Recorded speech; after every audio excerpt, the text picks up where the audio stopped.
One is that these chains themselves are having some kind of internal administrative challenges.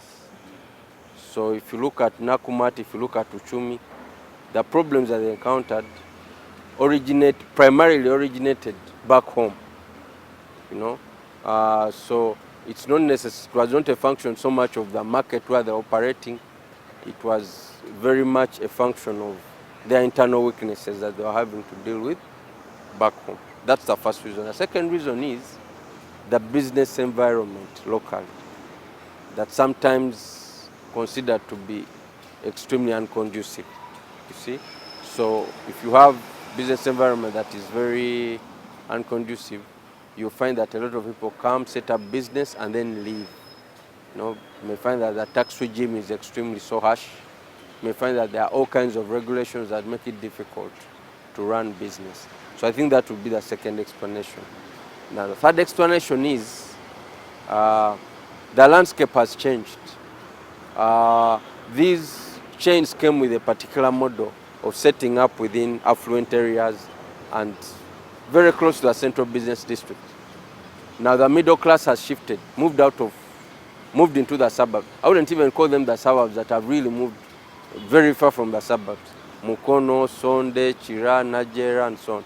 And these chains did not pick up that trend early enough in order to iterate. So what you see is that a lot of local SMEs have been able to capture this market. They have been able to set up nearer to the homes of the middle class and tap into that market. So I think these are the three issues that we need to look at very carefully. And then, of course, it's not necessarily a bad thing that they are leaving, because you see, if you look, these chains have also been marketing channels for homegrown businesses. So if we went to ShopRite, most of the products originated from South Africa. People would say, well, South African products are of a higher quality, but I don't really buy that necessarily. They may be better branded and stuff like that, but they are not necessarily of a higher quality. Same with, if you went to Nakumatt or Uchumi, you find that mainly Kenyan-made products. See? So if you have local chains, maybe much smaller, taking advantage of this, I think it's a good thing.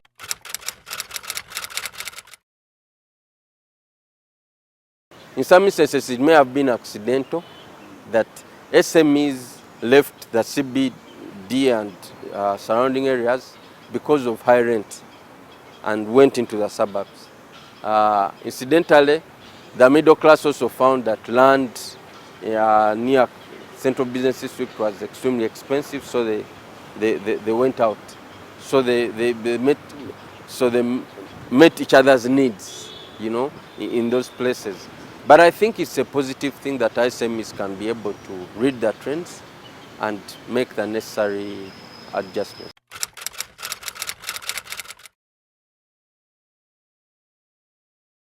Let's create a chain that predominantly stocks Ugandan-made products in DRC, wherever, because you can't leave the dynamics of exporting cannot be left to a single small business owner, you know. So there has to be some kind of higher level intervention, either through clustering or through a certain intervention by government. So I would say that this is something that ought to be considered by those who are concerned about growing our export footprint.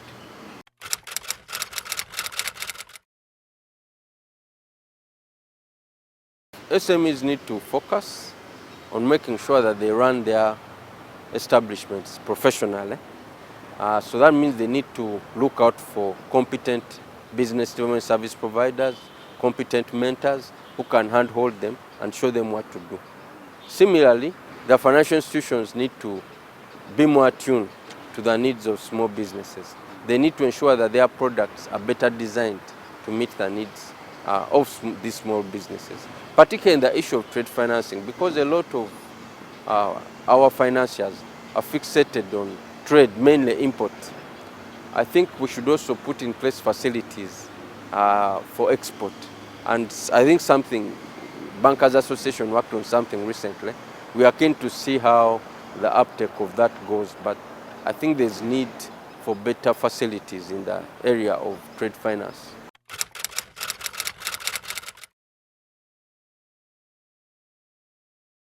The president, I think there's a presidential something on exports. So clearly the president may also be preoccupied by this same issue. Hopefully they'll succeed. I see that they're organizing a lot of trade missions and so on.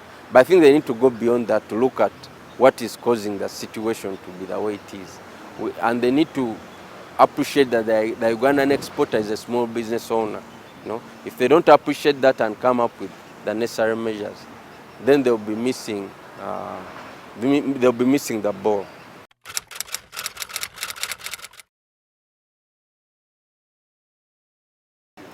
I think that the report is interesting. It shows that there has been an overall reduction in poverty to about 21.4%.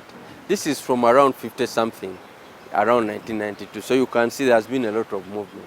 So on that level, we need to congratulate ourselves. But if you take a deep dive, you'll see that, for instance, there has been a doubling of poverty in the Kigezi region. There has been an increase of poverty in Ankole. There has been an increase of poverty in the Acholi region. There has been an increase of poverty in the Karamoja region. In the east, we see a reduction. Busoga has seen a reduction in poverty. The Elgon region has seen a reduction in poverty, you see. So it's a mixed picture. In the Buganda region, the southern part is seeing a reduction in poverty. The northern part is seeing an increase in poverty. Of course, some of this is linked to issues around weather and the fact that a lot of Ugandans are still engaged in subsistence agriculture. And what the report also shows is that the level of poverty of those engaged in small-scale farming is extremely high.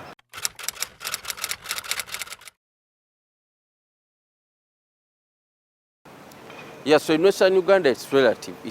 There's increased poverty in comparison to the last report of 2014. It doesn't mean that they are the poorest. And because if someone has been the last and he becomes the 67th, you say he has done well. If someone was previously the first, then he becomes the 5th, we say he has declined. So what the context is that there's a reversal in gains in the poverty rates in the Western region. That doesn't mean that they are doing worst overall. There's simply a reversal in the gains that they previously.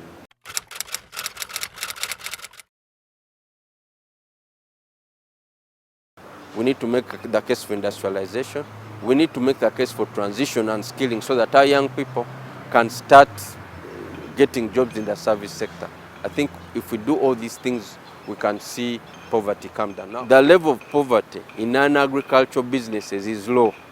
So it means that one way in which you can encourage our people to get out of poverty is to start businesses. Of course, there's the issue around informality. And the report highlights that informality in some way contributes to the poverty of the worker. So if you compare the state of a worker in an informal business vis-a-vis a worker in a formal business, the one in a formal business is doing much better. But holistically, you're better off running a business than being engaged in subsistence agriculture alone.